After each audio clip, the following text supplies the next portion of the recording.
Hello everyone, welcome back to the channel. Today we're taking a look at a couple of vintage collection action figures from Star Wars, and these are from the Disney Plus series The Mandalorian. So over here we have the Mandalorian himself, Djarin, and then over here we have Moff Gideon, who's sort of the villain of the series. Very excited to have these in my collection, and as you can see, this vintage collection comes in packaging that kind of resembles the way the original Kenner action figures were produced in the late 70s or early 80s. They even include the Kenner logo down here in the corner. But the major difference is that these action figures have a lot more articulation and detail than vintage Star Wars action figures. So they're much more modern in terms of the design and styling. So it's pretty much just the packaging that makes them, called vintage. And on the back of the package, you can see some of the other characters that are available in the line. And you can see that logo, the vintage collection right there. So later on in the video, I'm going to get this out of the package so I can show you some of the articulation. So stay tuned for that. The Moff Gideon figure, I believe I'm just going to leave that in the package for now because I don't really have a specific need to take him out of the package at this point. But I can show you the detail up close in the package. You can see they really captured the look of Giancarlo Esposito as he appears in that series. And so the head sculpt looks great, and all the detailing and stuff on his outfit also looks fantastic. He comes with the dark saber as well, too. And what you'll notice on this is there's this little white line basically going around the edge of the saber. Sort of gives it that sort of eerie glow. This particular kind of lightsaber is different in style from original lightsabers. The glow on the blade is kind of creepy.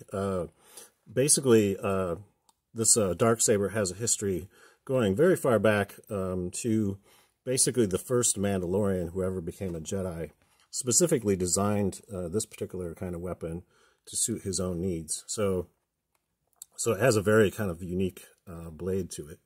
And then he also comes with a blaster right over here. So that's a cool thing. So very excited to have this in my collection.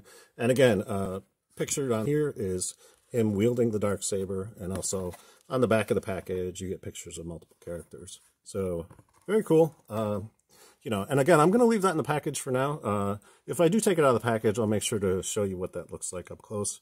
But for now, because the articulation is pretty similar on both these, we really only need to look at one of these to sort of give you an example of what the articulation is like on vintage collection figures. So let's go ahead and get this one out of the package, and we'll take a look at the articulation. So stay tuned. Okay, so here we have Djarin out of the package now. And as you can see, he comes with the jetpack accessory as well. So that's pretty cool. Very nice looking. And this will port into his back. And I'll show you that in a couple minutes. But I want to show you the details of that up close. So that's pretty cool. So we'll look at that a little bit later.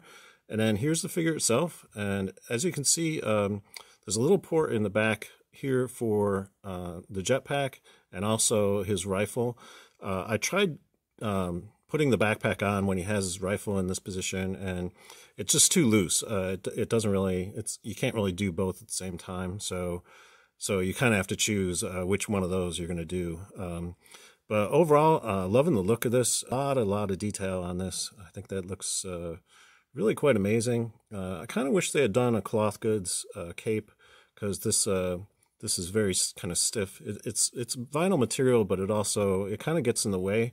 So yeah, the vinyl capes, they have a tendency to be a bit of a problem. I noticed that on the Black Series figures in particular. Always wish that they would do cloth capes on the Black Series figures, just because these vinyl ones, they just get in the way. But as you can see, this weapon comes off, and you can see where that little port is. And then, so if you want to attach the backpack, you just slot this into this little port right here. And as you can see, that looks really cool on his back. And the vinyl cape doesn't really get in the way too much. It's actually designed in such a way that it works its way around the backpack. Having the jetpack in this particular figure is actually quite nice. So let's talk a little bit about the articulation on this. As you can see, at the head, he's on a ball joint, so he gets front and back movement, also tilting from side to side, and a swivel. So that's all very cool. At the shoulder, he can extend out, Also gets 360-degree movement. At this shoulder, it's going to be restricted by that cape, so just keep that in mind. At the elbow, you get a single joint, but there's also a pivot there. So yeah, you get some side-to-side movement. At the wrist, you get movement like this, side to side, and also a pivot. So yeah, the side-to-side movement is a little restricted. It is there, but yeah, it's mostly just a pivot. Then at the waist, you get this sort of side-to-side movement like this, and also some front and back, and a pivot. At the hip, you can kick out like this. You can kick forward, kick back, and there's also a thigh rotation right here. At the knee, single joint, but you can bend pretty far back, so that's kind of nice. There's also a pivot right there, just below the knee, so that's from side to side. You also get a pivot joint at the ankle, and also bending forward and backward at the ankle as well. So yeah, quite a bit of articulation. So yeah, I'm pretty happy overall in terms of the degree to which this figure can move. Also comes with that blaster pistol, and that blaster pistol will fit in his hand just fine, as you can see.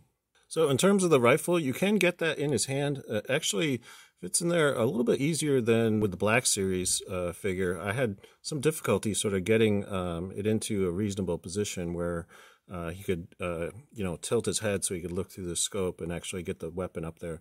But on this figure, it seems like they sort of resolved some of those issues. It's funny because this figure is a lot smaller than the Black Series one, but for whatever reason, the articulation is such that you can actually get this weapon into sort of a reasonable position. So I actually like that. Definitely made an effort to try and accommodate, that sort of position where he's actually looking through the scope and shooting his weapon. So that's very cool. So one other thing I should mention is that I picked up the Hot Wheels version of the Grogu figure with the hover pram, and this actually works quite well with this figure. The scale and everything kind of works, even though this product is made by Mattel and this product is made by Hasbro. I think just in terms of having an accessory to go with this version of Mando is actually kind of good. So yeah, I recommend if you can find that Hot Wheels version, it's in their Starships line. But basically this scale of Grogu actually works reasonably well with this particular version of Din Djarin. Overall, pretty happy with the way this looks, and yeah, looks great. That's pretty much all I have for you today. If you enjoyed this video, please give it a thumbs up. And if you'd like to see more action figures from The Mandalorian, as well as stuff from the vintage collection, think about subscribing to the channel because I will be covering more of this kind of stuff in future videos. Until next time, I hope you're having a great day, and may the Force be with you. Thanks for watching.